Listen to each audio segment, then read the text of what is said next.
টুমটুম করতে আমি বের হয়ে গেছি পুজোর কেনাকাটা করতে। আজকে উদ্দেশ্য সব ছেলেদের জন্য কেনাকাটা করব। আপনি অফিস থেকে সোজা চলে আসবে, মিরপুর আসবে।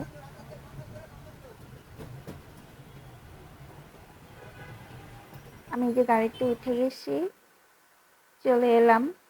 আগে বোনের বাবুর জন্য কেনাকাটা করে ফেলবো আমি। কেনাকাটা করতে করতে করা হয় কি হয়নি, শুধুমাত্র বাবুর কেনাকাটা হয়েছে। এর মধ্যে আরো কিছু খোঁজা হচ্ছিল, দেখা হচ্ছিল, কয়েকটা ঘোরা হলো, কিন্তু পছন্দ আর হচ্ছিল না।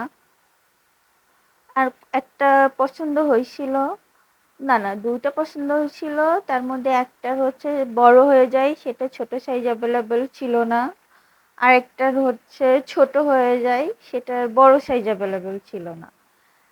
কেনাকাটা করার কিচ্ছুই হয়নি, শুধুমাত্র বাবুর একটা ড্রেস কেনা হয়েছে। এরপর হঠাৎ মনে হলো কোথাও খেতে গেলে কেমন হয়, যেমন কথা তেমন কাজ।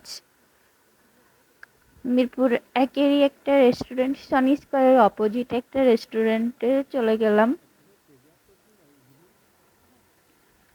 স্টার্টারে নিয়েছিলাম স্যুপ, মেইন ডিশ ছিল ফ্রাইড রাইস, চিকেন এবং চিংড়ি। খাবারগুলো বেশ মজার ছিল, বেশ মজার।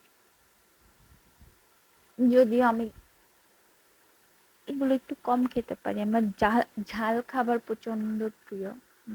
যত ঝাল হবে আমি বোধহয় তত ভালো খেতে পারি।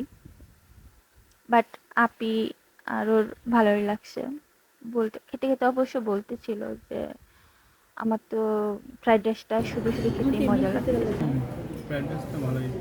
হুম, আসলে কি, মানে প্ল্যান করে যাওয়ার থেকে যে হুটহাট করে প্ল্যানের বাইরে, প্ল্যান ছাড়া মুহূর্তগুলোই অনেক সময় সবচেয়ে বেশি আনন্দ দেয়। তো খাবার বেশ মজা ছিল, ওরাও বলতেছিল হ্যাঁ। খাবার শেষ করে ডেজার্ট চলে আসে, ব্রাউনি।